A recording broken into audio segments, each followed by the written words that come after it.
Tobin ran along the narrow walkways of Arantha's lower tiers, the wind whipping his hair into his eyes. The city hung like a necklace of stones on the cliffs high above the clouds, and tonight the storm made every walkway feel like it could snap.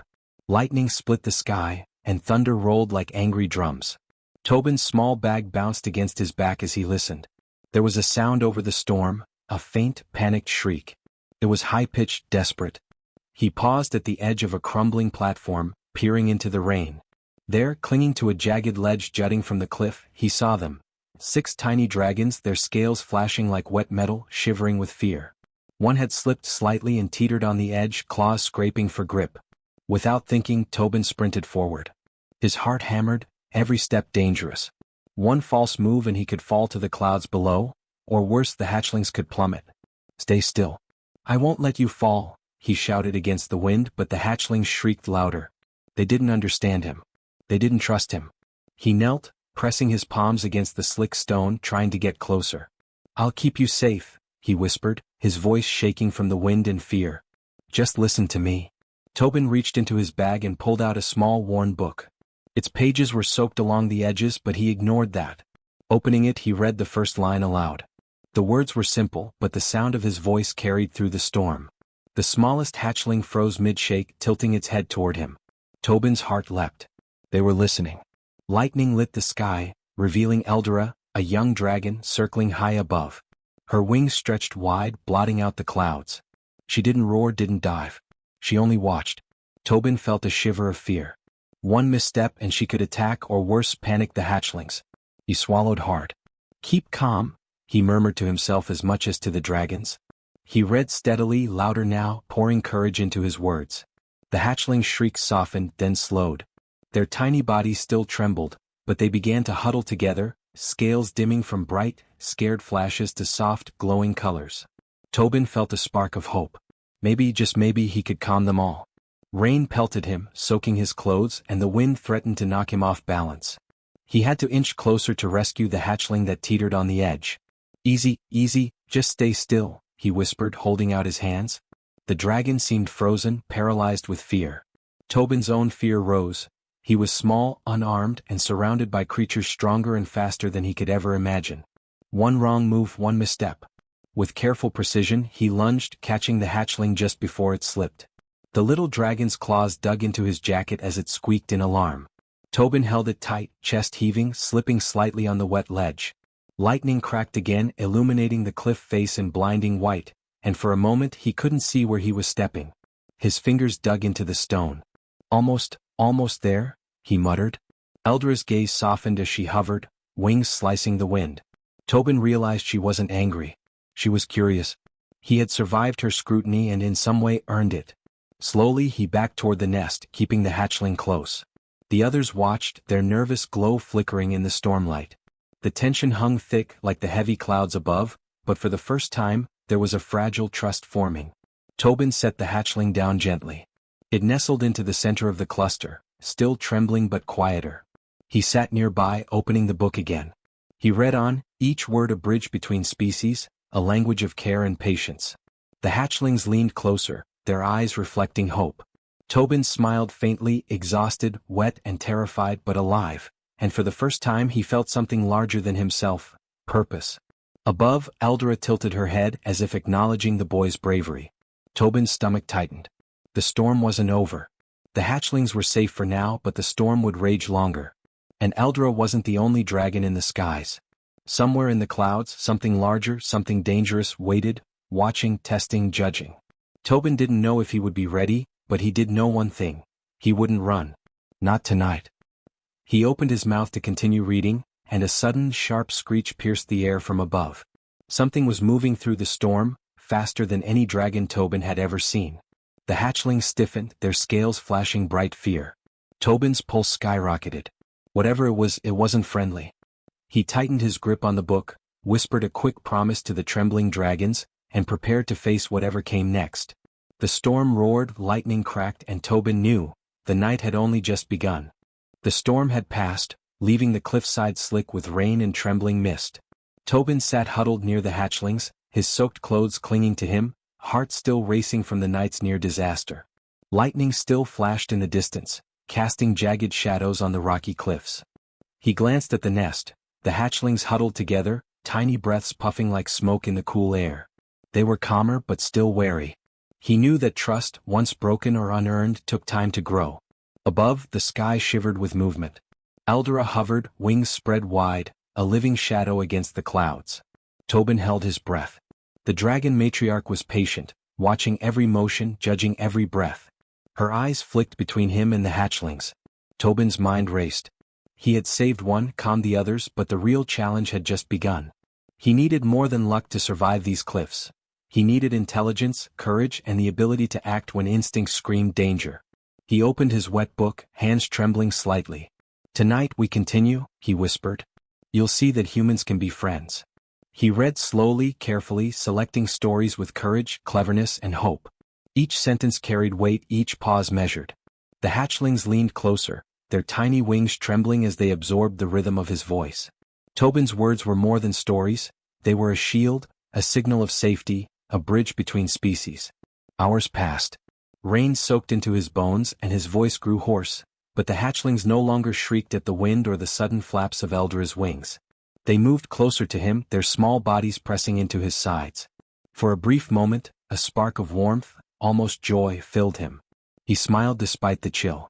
For all the danger of the cliffs and storms, he had found a purpose, to protect and guide those too young to defend themselves. But then a shadow streaked across the clouds, fast, low, deliberate. Tobin froze.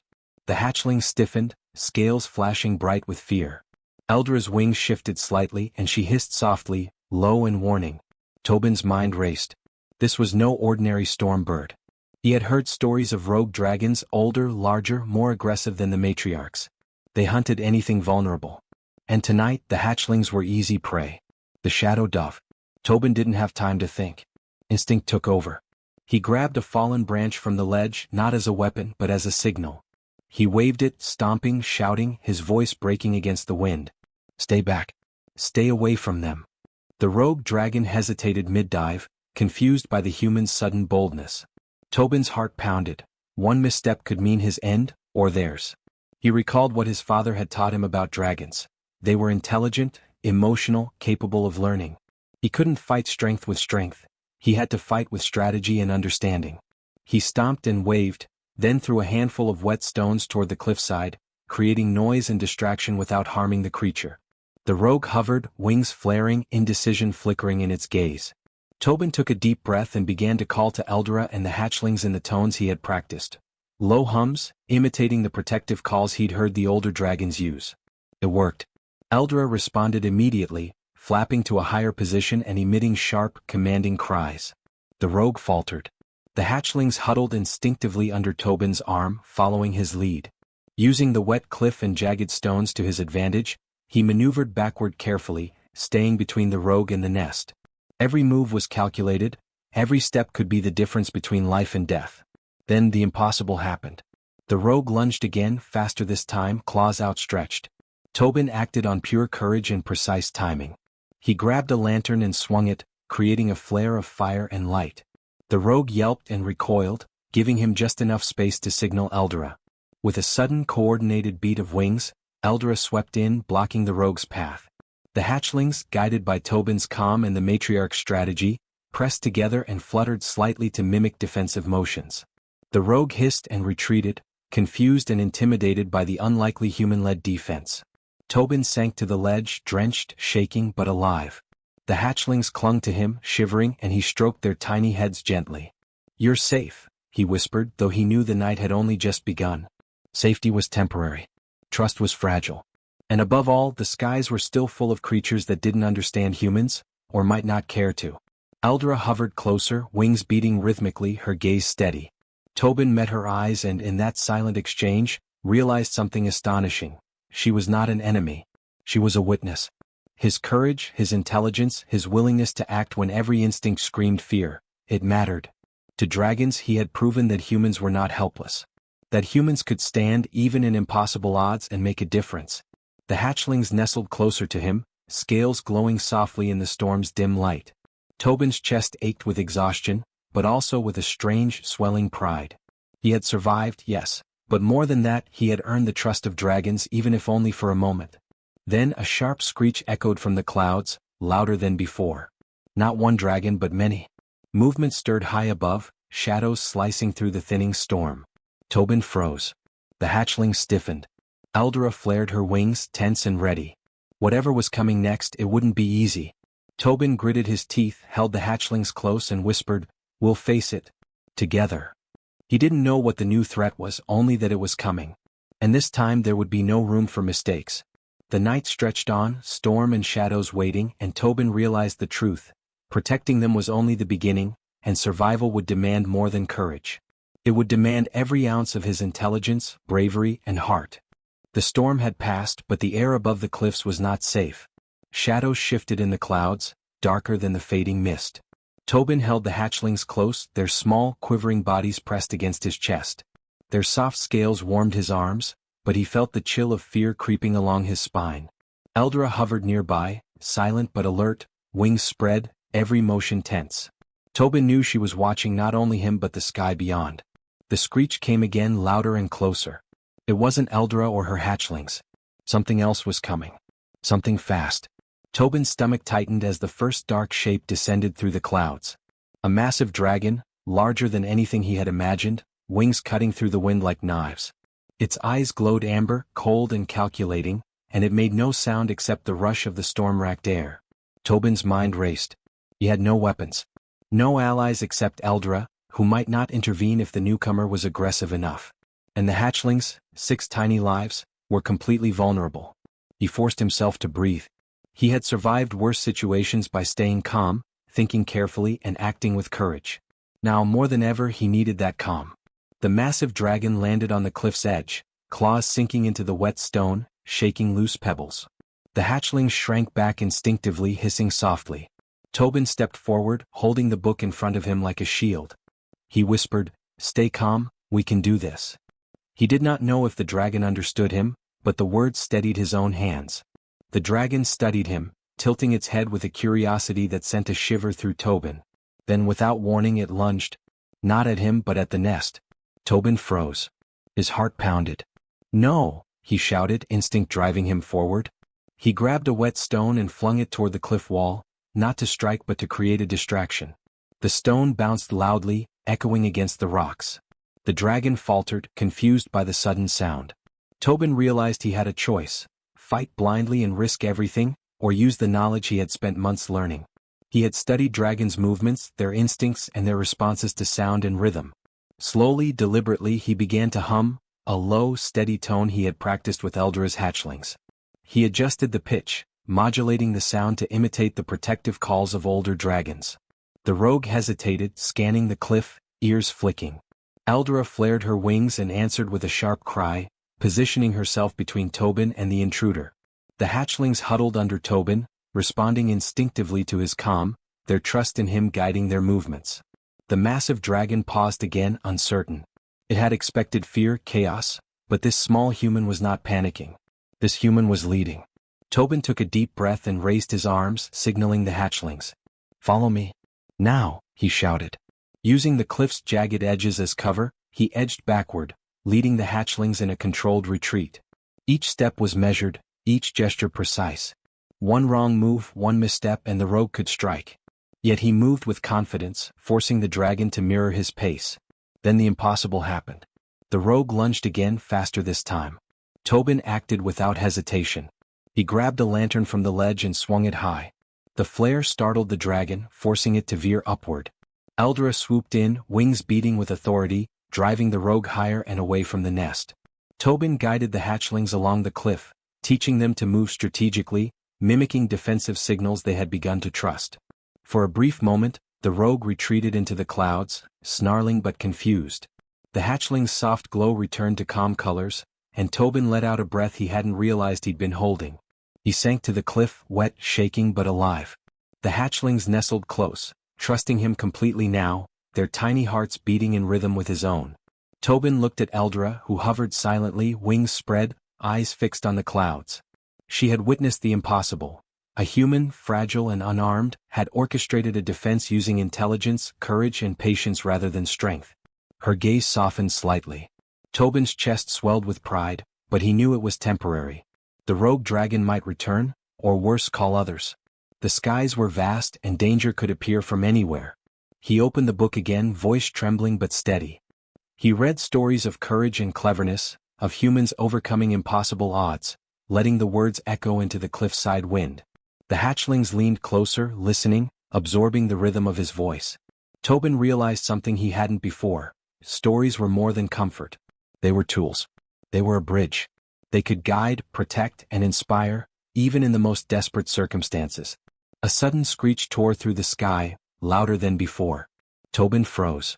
More shadows moved among the clouds, faster and larger than the first. The rogue had returned with companions. Dozens of wings sliced the clouds, eyes glowing like embers. Tobin felt the weight of impossibility press against him. The hatchlings pressed into his chest, tiny claws digging in, trusting him completely. Tobin gritted his teeth. He did not have strength. He did not have weapons. What he had was courage, knowledge, and determination. He whispered to the hatchlings, "Hold on. We'll face it. Together."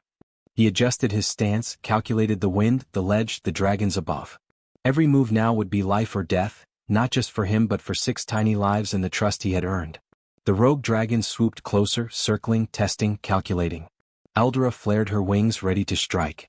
Tobin tightened his grip on the book and whispered the words of the last story he'd read, letting courage and ingenuity flow into every syllable. The night sky seemed to pulse with tension, the storm long gone but replaced by a different danger. Predators in the clouds and a human boy standing against them. Tobin's mind worked faster than the wind. He realized he had to act, and fast, before the rogue dragons attacked.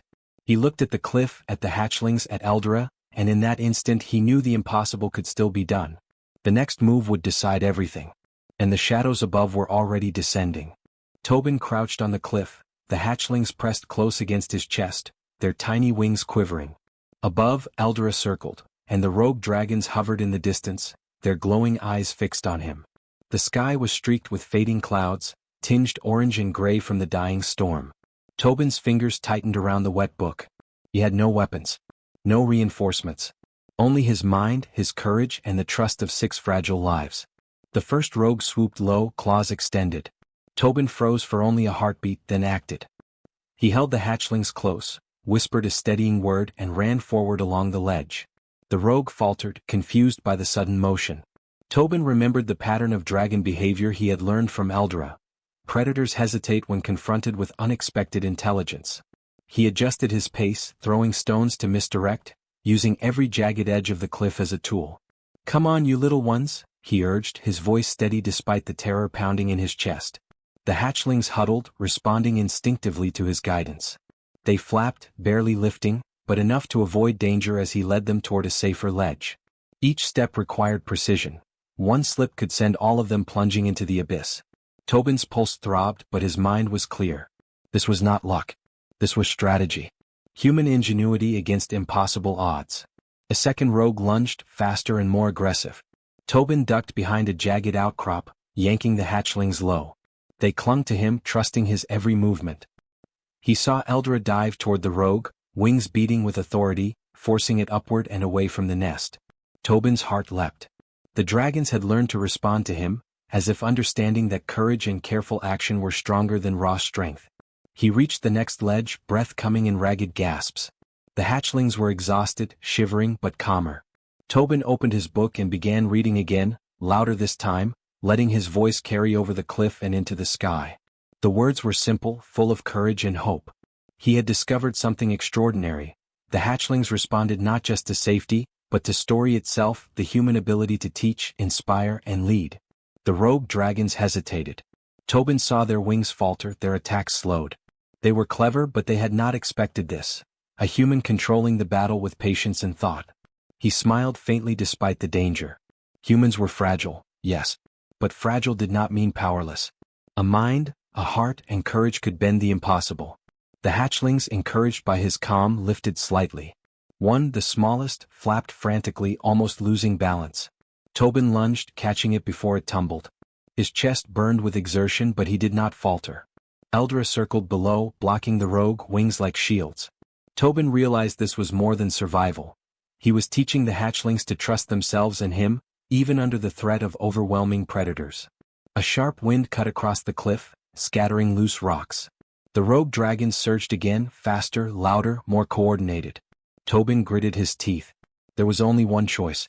He whispered instructions to the hatchlings, guiding them like a conductor with an orchestra. They flapped, twisted, and dodged in a synchronized rhythm, following him instinctively. Each movement was precise, each escape calculated. Then he saw the opening. A narrow corridor between cliffs, high and treacherous, where the rogues could not maneuver without risking themselves. He sprinted toward it, moving the hatchlings in his arms, heart hammering. The rogues lunged, but Eldra and the young dragons blocked them at every turn. Tobin felt an incredible surge of pride. His plan worked. His mind, not his strength, had turned the tide. Finally they reached a flat ledge, safe for the moment. The hatchlings nestled together, scales dimming from fear to soft, glowing warmth.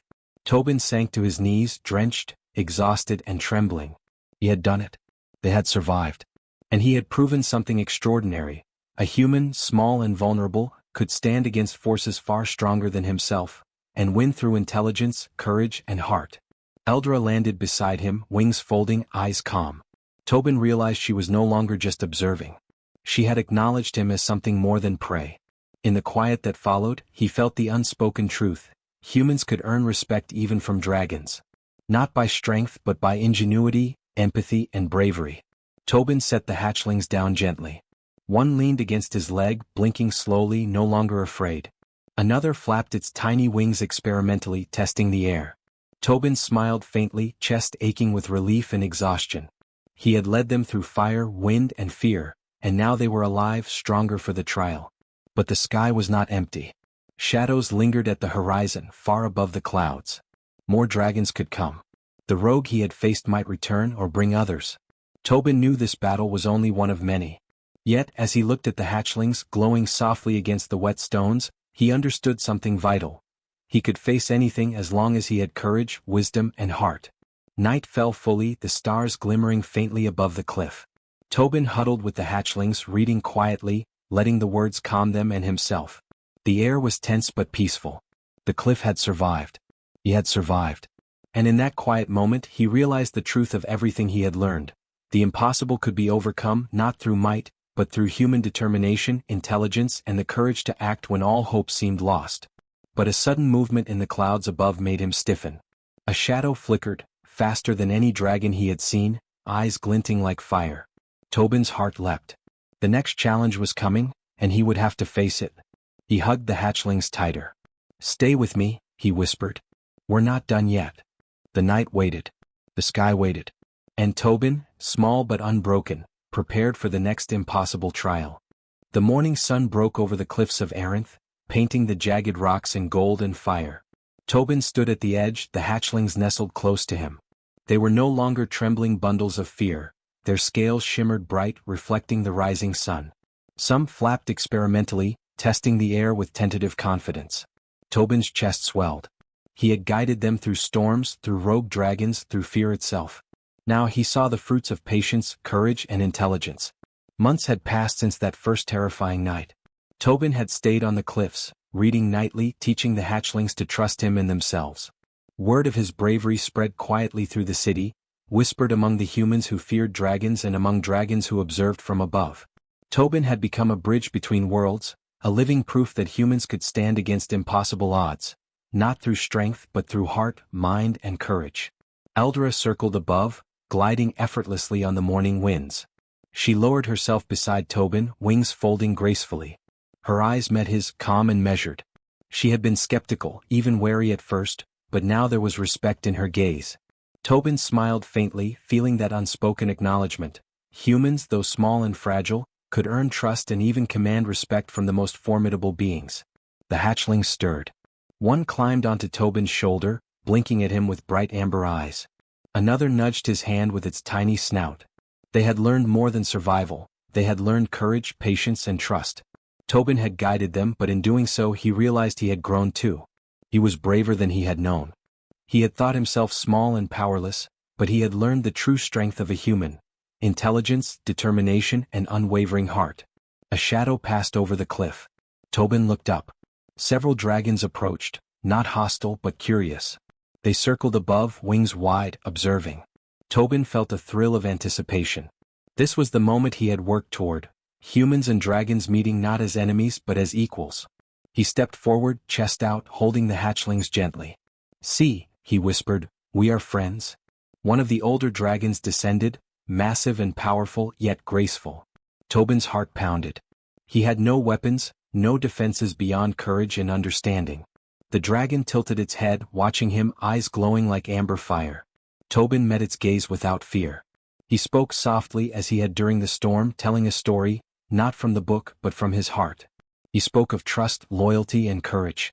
The dragon's wings dipped slightly, a gesture that felt like acknowledgement, like respect. The hatchlings followed him instinctively, circling and flapping, showing confidence and skill they had never possessed before. Tobin watched them, realizing the magnitude of what they had achieved together. They had faced storms, rogue dragons and impossible odds, and survived. Not because he was strong but because he had thought, acted and loved with everything he had. In the days that followed, humans and dragons began to see each other differently. Tobin's example spread. Stories of a small boy who had faced terrifying dragons, protected hatchlings, and commanded respect through intelligence and courage inspired others. Children began to study dragon behavior, to understand rather than fear. Adults began to act with more care, observing dragons as partners rather than threats. Tobin had changed the city, not through force, but through demonstration that humans could shine, even among the most dangerous beings. One morning, Tobin watched the hatchlings take flight fully for the first time. They soared high above the cliffs, wings strong, scales shining in the sun. They circled him once as if to say thank you, then vanished into the distance. Tobin's chest tightened, a mixture of pride and longing. He had nurtured them, guided them, protected them, and now they were ready to face the world themselves. Eldra landed beside him, wings folding silently. Tobin looked at her and spoke softly, "Thank you for trusting me." She blinked, then nudged his shoulder gently with her snout, a gesture of understanding that felt like friendship. Tobin smiled. He had earned their respect, but more than that, he had proven that humans, small and fragile as they seemed, could rise to challenges that even dragons feared. He returned to the city carrying the lessons he had learned. Stories, courage, intelligence and empathy became his tools. Humans looked to him for guidance, dragons to him for understanding. Tobin became known as the Dragon Whisperer, a boy who had shown the world that heroism was not measured by strength alone, but by heart, mind and the willingness to act when the stakes were highest. Years later, when children ran along the cliffs and watched dragons soar above, they would tell the story of Tobin and the hatchlings. They would speak of courage, of cleverness, of patience and of trust. They would remember that a human, small and ordinary, could achieve the extraordinary, and in doing so inspire generations. Tobin stood on the cliff, watching the wind bend around the peaks, the dragons flying high above. He felt a deep calm settle in him. The hatchlings were gone, the city was alive with new understanding, and the world had shifted slightly, made brighter by human courage and ingenuity. He opened his book one last time and read aloud, not for the hatchlings this time, but for himself and the world that might listen. The words were simple, but they carried the weight of everything he had learned. That even the smallest human could stand against impossible odds, protect the vulnerable, and leave a legacy stronger than steel, braver than fire. And in the sky above, a flicker of scales, shimmering, bright, alive, reminded Tobin that courage, once sown, never truly vanished. It soared.